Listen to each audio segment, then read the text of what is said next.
Yes, good morning student. अभी मैंने कल आप लोग का लेसन कंप्लीट किया, ए गर्ल विथ ए बास्केट, और जिसको मैंने आपको इंग्लिश में भी एक्सप्लेन किया और हिंदी में भी एक्सप्लेन किया। और मैं आपको सिलेबस जब बताई तो उसमें आपको मैं बताई हूँ कि आपके जो प्रोज का पोर्शन रहेगा और जो पोइट्री का पोर्शन रहेगा, उससे जो आपका फर्स्ट क्वेश्चन रहेगा वो एक्सप्लेनेशन रहेगा। तो अभी आप लोगों ने 11th में भी एक्सप्लेनेशन सॉल्व किया होगा, उस क्वेश्चन को पढ़ा होगा कि how to solve the question of explanation, कि आपको कैसे एक्सप्लेनेशन का क्वेश्चन सॉल्व करना है and how to write explanation, या हमको कैसे एक्सप्लेनेशन लिखना है। बट फिर भी मैं आपको एक बार फिर इसको रिवाइज कर दे रही हूँ, बता रही हूँ कि आपको कैसे इस क्वेश्चन को नोट करना है या कैसे आपको लिखना है। आप हिंदी में लिखते हैं व्याख्या, वही सेम चीज आपको हमने पहले भी बताया था कि वही इंग्लिश में आपका हो जाता है एक्सप्लेनेशन। तो एक्सप्लेनेशन में करना क्या है, जैसे आप हिंदी में पहले लिखते हैं संदर्भ और उस प्रसंग और व्याख्या, सेम चीज वही आपकी इंग्लिश में भी है। अभी देखिए हमने आपको ब्लैक बोर्ड पे यहाँ पे लिखा हुआ है कि कैसे आपको स्टार्ट करना है। तो पहले तो आपका जो पैराग्राफ है, पूरे लेसन की तो व्याख्या आती नहीं है, पूरे लेसन में से कोई एक पैराग्राफ रहेगा, वो कहीं से भी आ सकता है, वो स्टार्टिंग से भी आ सकता है, लास्ट से भी आ सकता है, बीच से भी आ सकता है। ये एग्जामिनर के ऊपर डिपेंड करता है कि कौन से पैराग्राफ का हमको वो एक्सप्लेनेशन एग्जाम में लिखने के लिए दे रहे हैं। तो उसके लिए हमको सबसे पहले क्या करना है कि जो हमारा पैराग्राफ पेपर में दिया हुआ है, जिसकी हमको एक्सप्लेनेशन लिखना है, उसके फर्स्ट 2-3 वर्ड्स हमको लिखने हैं। उसके बाद हमने ये देखिए बीच बीच में डॉट किया हुआ है, और उसके बाद जो लास्ट के 2-3 वर्ड हैं वो हमको लिखना है, ताकि एग्जामिनर को ये पता चले कि हमने किस पैसेज का एक्सप्लेनेशन लिखा है। तो आप सबसे पहले ये लिखेंगे, जो पेपर में आपको पैसेज दिया रहेगा उसी पैसेज में से स्टार्टिंग के 2-3 वर्ड, बीच में फिर आप इसी तरह से डैश करेंगे, फिर उसके बाद जो है आप लास्ट के 2-3 वर्ड्स लिखेंगे और आप अपनी एक्सप्लेनेशन को स्टार्ट करेंगे। और आपको एक्सप्लेनेशन में सबसे पहले क्या लिखना है, रेफरेंस, और उसके बाद आपका है कॉन्टेक्स्ट, और उसके बाद आपका आता है एक्सप्लेनेशन। तो रेफरेंस में क्या लिखना है, जो भी पैसेज है उसको सीधे से लिखना है कि these lines have been taken from the lesson a girl with basket written by William C Douglas, कि उसमें क्या लिखना है कि ये लाइन्स जो हैं हमारे lesson a girl with A basket से ली गई हैं, और इसके राइटर कौन है, विलियम सी डगलस। आप किसी भी लेसन का एक्सप्लेनेशन लिखेंगे तो आपको यही लिखना है, बस आपको वहां पे लेसन का नाम चेंज करना है और राइटर का नाम चेंज करना है। तो लिखिए, पहले आप रेफरेंस स्टार्ट करिए और रेफरेंस लिखिए। These lines have been taken from the lesson, अब इन्वर्टेड कॉमास में लिखिएगा, A capital, a girl, girl में जी कैपिटल, विथ में डब्ल्यू कैपिटल, ए बास्केट, और बास्केट में B capital, inverted comma close, written by William C Douglas. अब William C Douglas पता है कि ये हमारा प्रॉपर नाउन है। प्रॉपर नाउन हमेशा जो है हमारा कैपिटल में लिखा जाता है, कि किसी का नाम हो, किसी प्लेस का नाम हो, तो हमेशा जो है हमको कैपिटल लेटर से स्टार्ट करना है। तो आप लिखिए written by William C Douglas.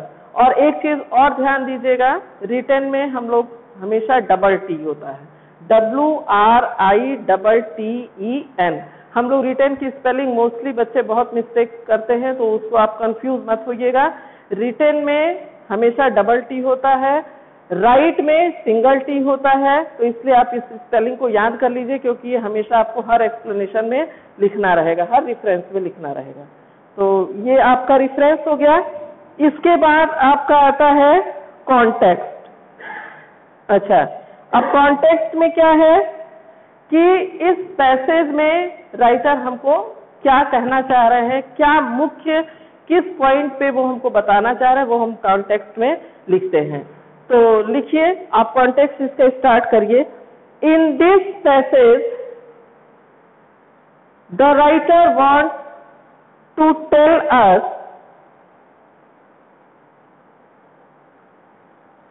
about all the people of India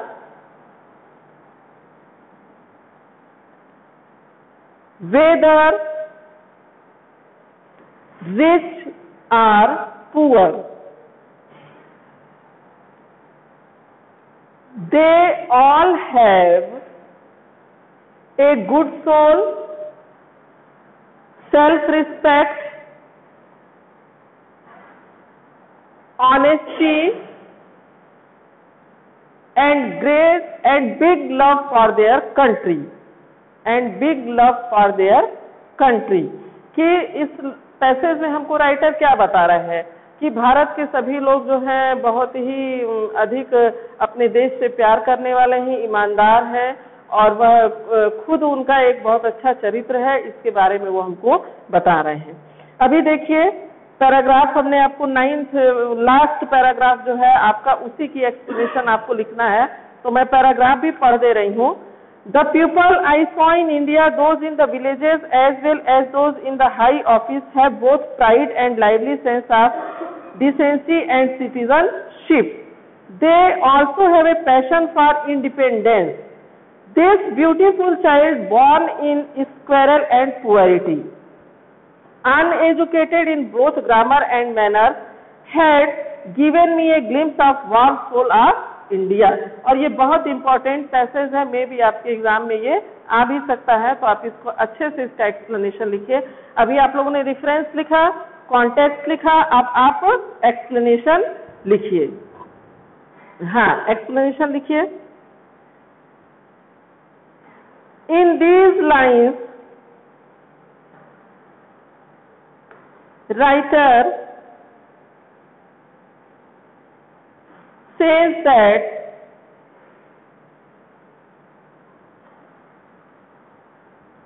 he is highly influenced with all the people of our country, either they are living in the village or they are working in the high office. They all have self-respect and big love for their country. Big love for their country. फिर next line लिखिए। They all are sincere, sincere की spelling सुन लीजिए, SINCERE, sincere, comma लगा के लिखिएगा, honest, hard working, and have a desire of freedom, and have a desire of freedom, full stop. फिर लिखिए, next line लिखिए, the writer was highly impressed with the girl who was born in a poor family, and she was selling baskets on the platform. Even she is uneducated and she have no knowledge of grammar or लिखिएगा, are of good manners, but she is very honest and self-made, because she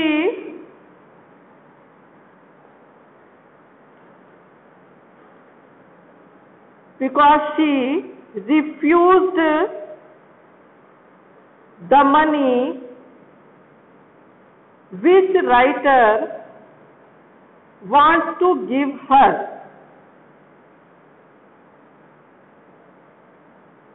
Because, full stop के बाद लिखिए, because writer wants to help her. फिर next line लिखिए, with the character of that girl, author get an idea of the people of India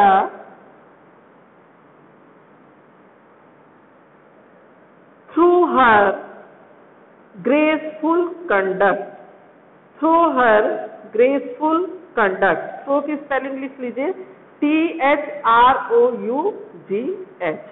कि उसके व्यवहार से ही वो भारत के सारे लोगों के व्यवहार के बारे में, आचरण के बारे में, चरित्र के बारे में जान गए और वो उससे बहुत ही अधिक प्रभावित थे। ये लास्ट पैराग्राफ आपका है और बहुत अच्छा पैराग्राफ है, 9th पैराग्राफ है आपके बुक का।